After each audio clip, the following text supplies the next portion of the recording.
wabarakatuh. Selamat pagi anak-anak. Bertemu lagi dengan Budia. Bagaimana kabar kalian hari ini?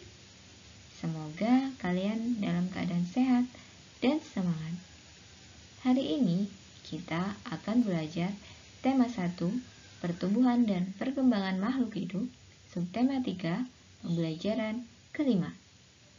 Sebelum kita mulai pembelajaran, marilah kita berdoa terlebih dahulu menurut agama dan kepercayaan masing-masing. Kemudian, siapkan buku dan alat tulis kalian. Metamorfosis sempurna dan tidak sempurna. Selain kupu-kupu, hewan yang mengalami metamorfosis dalam daur hidupnya adalah katak. Katak mengalami metamorfosis sempurna, yaitu proses perubahan bentuk yang terdiri dari 4 tahapan. Dalam daur hidupnya, katak mengalami perubahan bentuk yang terdiri dari 4 tahapan. Dalam daur hidupnya, katak mengalami perubahan bentuk, yaitu dari telur menetas menjadi berudu, kemudian berudu tumbuh menjadi katak berekor, hingga akhirnya ekor katak menghilang menjadi katak dewasa yang tinggal di darat. Contoh hewan lainnya yang mengalami metamorfosis sempurna adalah kupu-kupu dan lalat. Beberapa hewan lainnya ada yang mengalami metamorfosis tidak sempurna, yaitu proses perubahan bentuk yang terdiri dari 3 tahapan. Contoh hewan yang mengalami metamorfosis tidak sempurna adalah jangkrik, belalang, dan kecoa.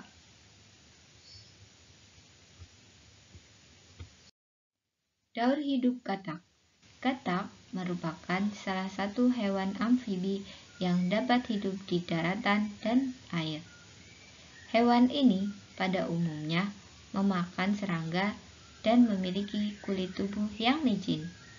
Katak dapat dengan mudah ditemukan di sawah, hutan, atau rawa. Katak menjalani sebuah proses metamorfosis atau daur hidup yang sangat unik. Katak berkembang biak dengan cara ovivar atau bertelur. Proses bertelur di dalam air. Berikut ini adalah penjelasan dari daur hidup katak. Proses daur hidup katak dimulai dari telur. Katak bisa bertelur dalam jumlah yang banyak, namun tidak semua telur akan menetas menjadi katak. Telur katak seperti jeli atau biji selasih. Air adalah tempat yang sangat cocok untuk mengembangbiakan telur katak. 2. Kecebong. Telur katak menetas menjadi kecebong atau berudu. Fase ini akan berjalan selama kurang lebih 5 minggu hingga menjadi katak muda. Kecebong bernafas dengan insang. 3. Katak muda. Fase ini akan terjadi pada saat katak berusia 12 minggu dan katak masih memiliki ekor dari kecebong, namun sangat pendek dan hampir tidak terlihat. Katak muda sudah bernafas dengan paru-paru dan mulai bisa hidup di daratan. Katak dewasa. Katak dewasa merupakan katak yang berusia 12-16 minggu. Katak sudah mempunyai sebuah bentuk tubuh dan organ yang sangat sempurna di masa dewasa. Habitat hidupnya sudah berada di daratan. Katak dewasa hanya akan berada di air ketika masa pembuahan.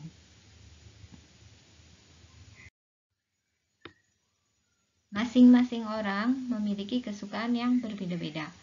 Masing-masing orang juga memiliki ketidaksukaan yang berbeda-beda. Ada orang yang tidak suka terhadap beberapa jenis hewan, Bahkan beberapa orang dapat merasa takut pada hewan jika ditakut-takuti. Misalnya, ada orang yang takut pada ulat bulu jika ditakut-takuti. Setiap orang dapat memiliki rasa takut yang berbeda-beda terhadap hewan tertentu. Jika ada temanmu yang takut pada suatu jenis hewan, maka hargailah teman tersebut. Jangan mengejek atau menertawakan temanmu. Selain itu, janganlah menakut-nakuti temanmu karena akan menimbulkan trauma. Bentuk kerjasama. Manusia diciptakan oleh Tuhan Yang Maha Esa. Masing-masing memiliki kelebihan dan kekurangan yang berbeda antara manusia yang satu dengan manusia yang lain. Manusia tidak ada yang sempurna, sehingga manusia selalu membutuhkan bantuan dan pertolongan dari orang lain. Maka, manusia harus bekerja sama dengan orang lain. Pada hakikatnya, manusia merupakan makhluk sosial yang tidak bisa hidup sendiri. Artinya, manusia memerlukan bantuan orang lain. Dan kerjasama merupakan salah satu bentuk aktivitas sosial yang penting dalam hidup manusia. Kerjasama adalah suatu bentuk kegiatan yang dilakukan secara bersama-sama untuk bisa mendapatkan tujuan bersama dengan mudah. Dengan bekerja sama, manusia akan memperoleh manfaat, antara lain 1. Dapat mempererat ikatan persaudaraan. 2. Dapat menumbuhkan sebuah semangat persatuan dan kesatuan. Ketiga, pekerjaan akan lebih cepat selesai. Dan yang keempat, pekerjaan akan menjadi ringan. Contoh bentuk kerjasama di sekolah yaitu yang pertama, berdiskusi memecahkan masalah di sekolah. Kedua, melaksanakan piket bersama. Ketiga, bergotong royong membersihkan lingkungan sekolah. Keempat, melaksanakan belajar kelompok untuk mengerjakan tugas. Yang kelima, mematuhi tata tertib sekolah. Contoh kerjasama di rumah. Yang pertama, membantu orang tua menyelesaikan pekerjaan rumah. 2. Menjaga adik yang masih kecil. Ketiga, bersama-sama membersihkan lingkungan rumah. Keempat, menjaga nama baik keluarga. Dan yang kelima, selalu taat dan patuh terhadap orang tua. Contoh bentuk kerjasama di masyarakat.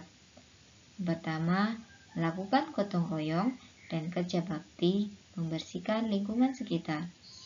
2. Menjaga keamanan lingkungan atau siskamling. Ketiga, taat dan patuh pada peraturan di masyarakat. Yang keempat, membantu tetangga yang sedang mengalami kesusahan. Itulah contoh kerjasama di lingkungan sekitar kita. Nah, selanjutnya Bu Guru akan menjelaskan tentang cara perkalian dengan teknik menyimpan. Misalnya ada soal 234 dikali 3.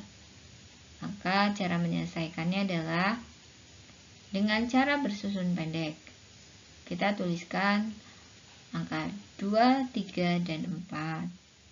2 adalah ratusan, 3 puluhan, dan 4 satuan. Untuk pengali 3-nya kita taruh di bawah angka 4 karena merupakan sama-sama satuan. Kita memulai mengalikan dengan satuan. 4 ditambah 3 sama dengan 12. Maka kita tulis angka 2-nya. Kemudian angka 1-nya kita simpan di puluhan. Di atas angka 3. Kemudian kita mengalihkan angka puluhannya. 3 kali 3 sama dengan 9. 9 ditambah 1 dari simpanan perkalian satuan sama dengan 10. Maka kita tulis angka 0. Angka satunya kita simpan di ratusan. Kemudian kita mengalihkan ratusan. 2 kali 3 sama dengan 6. Ditambah 1 simpanan dari perkalian puluhan sama dengan 7. Maka jawaban dari perkalian 234 dikali 3 sama dengan 702. Nah, saatnya kalian mengerjakan tugas. Tugas bahasa Indonesia. Susunlah kata-kata berikut menjadi kalimat yang benar. Jadi, di situ terdapat kalimat yang belum urut, masih secara acak. Maka, susunlah kalimat tersebut menjadi kalimat yang benar. Yang kedua, tugas PPKN. Berilah tanda centang pada sikap yang benar. Yang pertama, Arin mengajak adiknya menonton badut, padahal adiknya takut badut. Apakah itu sikap yang benar atau salah? Yang kedua, Dito senang melihat Cika yang ketakutan karena ada kecoak terbang. Yang ketiga, Abi membantu Dara membersihkan ulat bulu di tanaman kesayangannya. 4. Nita mau membantu ibu menanam tanaman, padahal takut pada cacing. 5. Rara tidak menertawakan temannya yang takut pada kucing peliharaannya.